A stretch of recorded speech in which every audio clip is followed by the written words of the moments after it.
It's 1821. Mexico has just declared independence from Spain and would adopt its own constitution in 1824, similar to that of the United States. The Mexican government would open up what is now Texas to immigration. It was basically a way to kick out the natives. The Mexican government would grant impresarios lands to bring in settlers. There were conditions to settling in Texas, such as learning Spanish and converting to Catholicism. While Mexico had outlawed slavery, it did allow settlers to bring in their own. One impresario was Moses Austin, who planned to establish a colony in what is now central Texas. However, he died before he could go with it. His son Stephen Austin would fulfill his ambition of bringing in over 300 families. More impresarios would follow in Austin, setting up colonies across Texas, one of which was established by Hayden Edwards and Benjamin W. Wilson. In 1826, the colony declared itself independent from Mexico. Screw this, we're getting out of here. It was short-lived as it was quickly shut down by the Mexican military. This worried the Mexican government. It did not help that the number of Anglo-Americans outnumbered Mexican citizens in Texas. It also did not help that many of these settlers did not learn Spanish or convert to Catholicism. Many had also brought their own slaves with them. Fearing that the Anglo-Americans were planning to take over Texas, Mexico passed the law of April 6, 1830, banning immigration into Texas. Setting up a democracy in Mexico had not been easy. In 1833, General Antonio Lopez de Santa Anna led a successful liberal rebellion against President Antonio Bustamante. Santa Anna took over as president, promising to support the Constitution of 1824. If I were God, I would wish for more. Many in Texas had been unhappy living under Mexican rule and following laws that they did not agree with. Stephen F. Austin was sent to Mexico in hopes of talking the Mexican government into repealing the laws that prohibited immigration into Texas, as well as allowing Texas to operate as a state within Mexico. When Austin had arrived in Mexico City, he had noticed the transformation under Santa Anna's rule. Mr. Austin, what request do you bring me? El Presidente, I'm here to inform you that I feel like the laws that you and your government have presented over the last few years have greatly harmed me and my people. We would like changes made. We would like you to repeal the immigration law, and we would like to operate as a separate state within your government. After talks with Santa Anna, he agreed to repeal the law preventing immigration, but refused to allow Texas to be a state within Mexico. During this, Austin had written a letter calling for separate state rule, regardless of Mexico's ruling. This letter would be intercepted by Mexican officials, and Austin was arrested. By 1835, Santa Anna, who had promised liberal reforms, went against that, establishing a centralized government with him as a dictator. You thought you could get away with this, Mr. Austin. You foolish Texans don't know what you've gotten yourself into. People of Mexico, you know I repealed your previous leader for being an oppressive dictator? Well, I've decided I'm going to be an oppressive dictator. I'm in charge, and if you don't like it, you don't know what's coming for you. To show his power, he brutally crushed a rebellion in Zacatecas. He would further his grip on Texas. He sent General Martin Prefecto de Cos with 300 to 500 troops to San Antonio. By the fall of 1835, Austin had been released from prison and was now calling for revolution against the Mexican government. Around this time, Mexican soldiers moved to Gonzales, wanting to retake a cannon. On October 1st, Mexicans were halted at the Guadalupe River, where Gonzales defenders stood their ground across the river with a cannon they were hoping to retrieve. With the cannon was a white banner with the words, "Come and take it." They would attack the Mexican army the next day, forcing them to retreat. While only one person died, it went on to be known as the Battle of Gonzales. There was no going back. Texas was revolting from Mexico. The next month, Austin would task Jim Bowie and James W. Fannin, along with several other men, to solidify a defensive position on the San Antonio River. After fending off several Mexican attacks, on December 9th, the Texans successfully forced Mexican General Cos into surrendering, and San Antonio had fallen into Texas hands. After seeing what happened, Santa Anna was determined to crush the rebellion once and for all. Santa Anna and his men would cross the Rio Grande and march towards San Antonio. The Texas Army had set up command in an old Spanish mission, the Alamo. Jim Bowie and William Travis had taken command there. One person who did arrive at the Alamo with many volunteers was legendary frontiersman and Congressman Davy Crockett. On February 23, 1836, Santa Anna's forces arrived at the doorsteps of the Alamo. A red flag would be raised, demanding the mission be surrendered. Travis would respond with a cannon volley. For 13 days, the Texans held the Alamo. Travis sent many letters asking for reinforcements. Bowie would be bedridden with tuberculosis. On the early morning of March 6, Santa Anna ordered an all-out attack on the mission and ordered no hostages taken. The Texans were outnumbered 10-1. the fighting would last only 90 minutes. William Travis would die early from a bullet to the head. Bowie, still bedridden with tuberculosis, was gunned down. Crockett's fate is debated. Some believe he died in battle, while others believe he survived and was executed the next day. Only 3 people survived the attack. Susanna Dickinson and her daughter, the other being a slave named Joe, owned by Travis, were spared by Santa Anna to spread the news of the Alamos falling.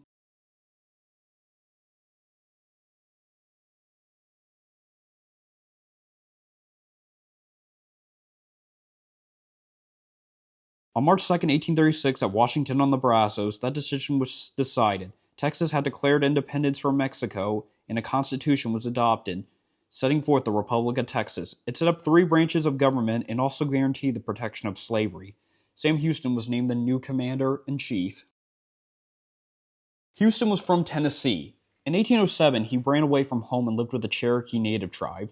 He would join the United States Army during the War of 1812. He served under Andrew Jackson and was able to earn his attention. Following the war, Houston studied law and was selected to the House of Representatives in 1823. He was a staunch Jackson supporter. Jackson would help him get elected governor of Tennessee in 1827 at age 34. In 1829, with plans of running for re-election, Houston married 19-year-old Eliza Allen. However, the marriage only lasted 11 weeks, and she ended up leaving Houston. Houston would step down as governor and return to the Cherokee Nation. During this era, Houston would become a citizen of the Cherokee and also developed a reputation for being a heavy drinker. Houston was also married to Tiana Rogers Gentry. In 1832, Houston traveled to D.C. and attacked Congressman William Stanberry with a cane. Houston was tried in front of the House. His lawyer was actually Francis Scott Key. Houston got off easy with just a fine to pay. Following that, Houston left Tiana Rogers Gentry and the Cherokee Nation for Texas in 1832. In mid-March 1836, Colonel James Fannin was ordered by Houston to move his 400 men from Goliad to Victoria. However, for reasons unknown, Fannin was late on acting by the order. By this time, Mexican General José de Urrea had begun to close in on Goliad. After 6 miles, Fannin halted the march to allow his men to rest. The next morning, Fannin would encounter Urrea at Colito Creek. They would engage in a 2-day battle, greatly outnumbered. Fannin would eventually agree to terms of surrender, and he and his men would march back to Goliad as prisoners of war. Despite being assured release, Santa Anna ordered them to be executed. On March 27, 1836, Palm Sunday, James Fannin and almost 350 Texans were executed.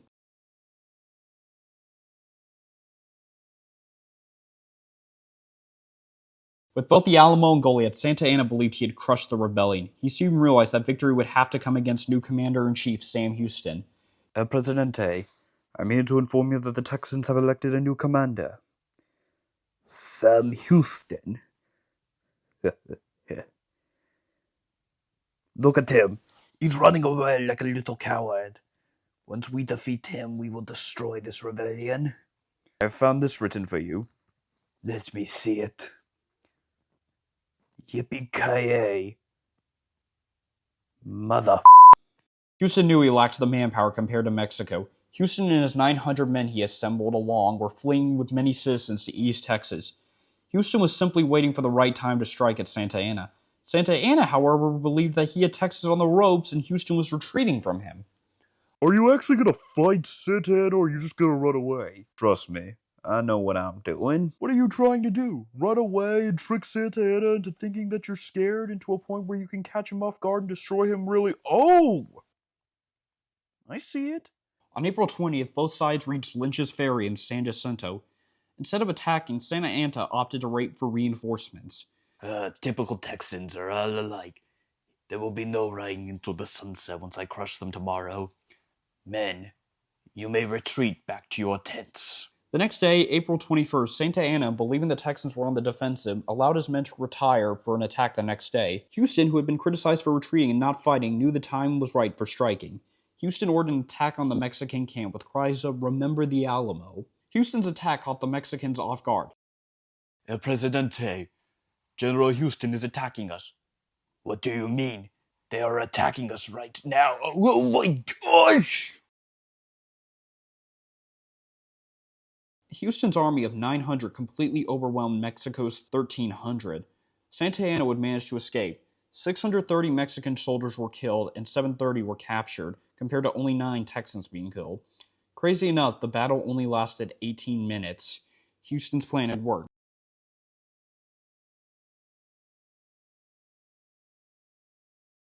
Santa Anna would be found and captured the next day and brought to Sam Houston. Many wanted him executed. Houston believed he would be more valuable alive and spared him. General Houston, you have defeated me. What is it that you wish from me? I would like to say that I've done my best in hard work for them. You know I have no plans on killing you. You do? No, we will hold you prisoner unless you sign this treaty recognizing us as an independent nation, and will retire all your troops south of the Rio Grande. And why must I do this? I'm not the one who got defeated in 18 minutes. Santa Anna would agree to the treaties of Velasco, recognizing Texas independence and that all Mexicans retire beyond the Rio Grande. Santa Anna was released as a prisoner in war and returned to Mexico City. Texas had won its independence.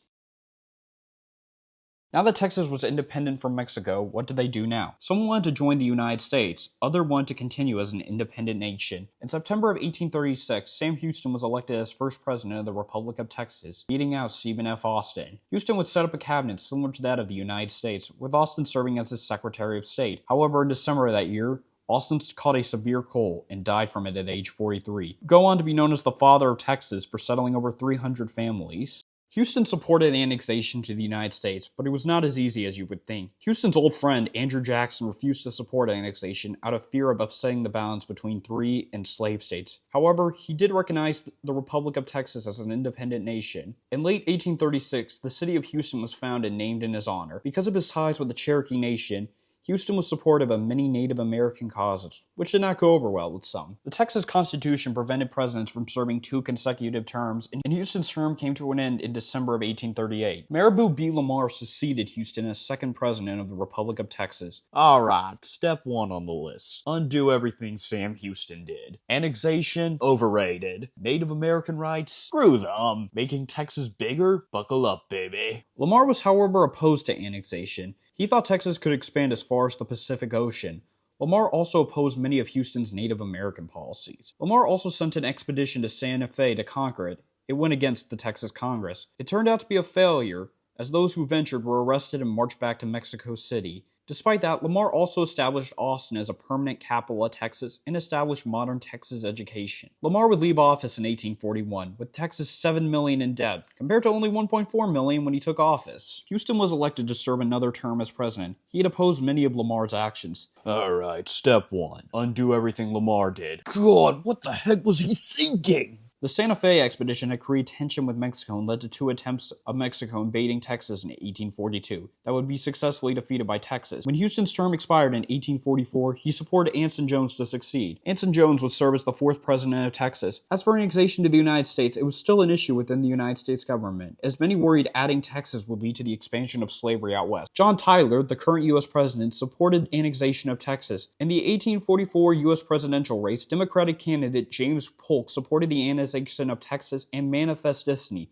the expansion of the U.S. westward. Polk would end up winning. In the last days of his presidency, Tyler was able to convince the Democratic-controlled Congress to pass annexation, and on March 1st, 1845, Texas signed the Annexation Bill.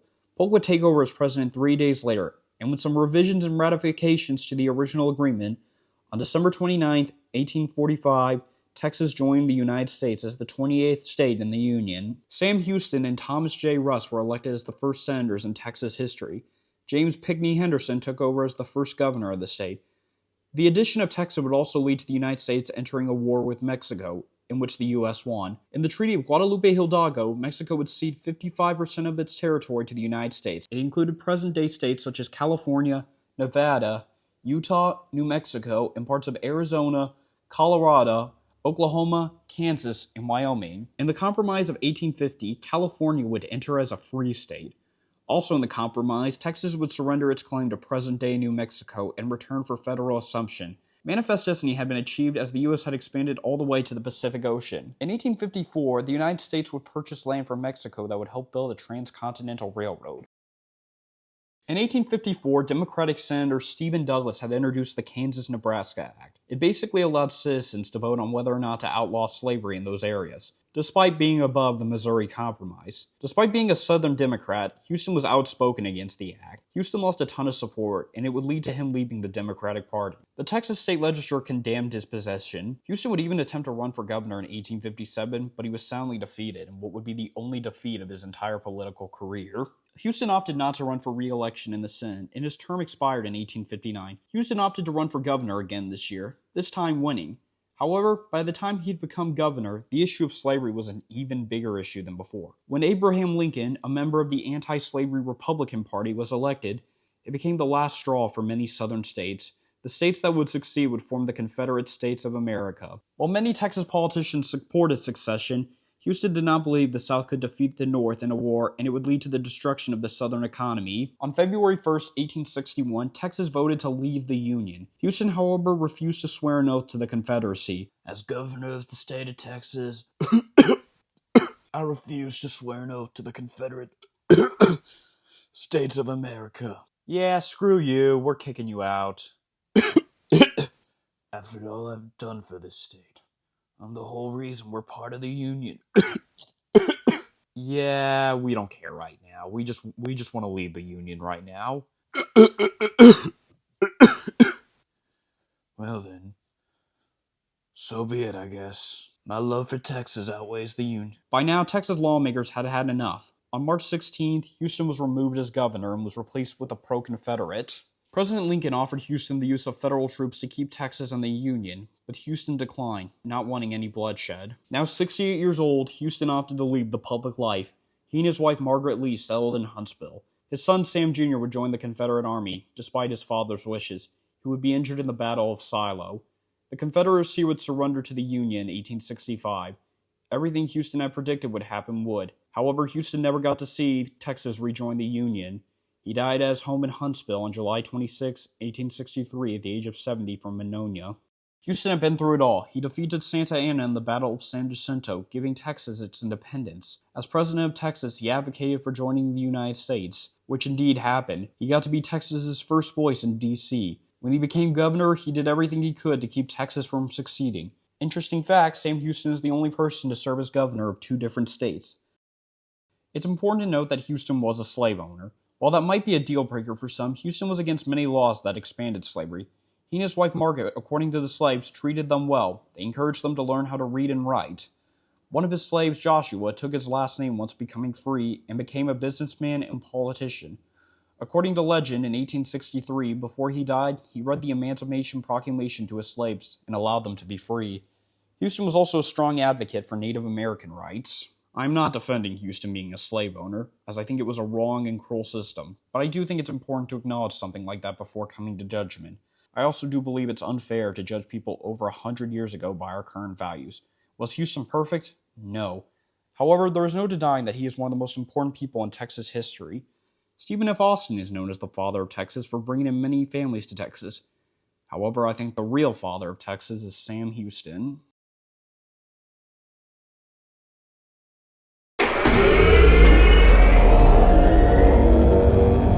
Yesterday, December 7th, 1941, a date which will live in infamy. From Dallas, Texas, the flash, apparently official, President Kennedy died at 1 p.m. Central Standard Time. The joint investigation between SMU and the NCAA has concluded that between September of 1985 and December of 1986, monthly payments ranging from $50 to $725 were made to numerous student athletes. More than 80 people are believed to have died in yesterday's fiery conclusion to the 51-day siege, 24 of them children. Today, the FBI said it's not responsible for the deaths. Say, man, you got a joint? No, not on me, man. It'd be a lot cooler if you did. All right, all right, all right. I can hear you!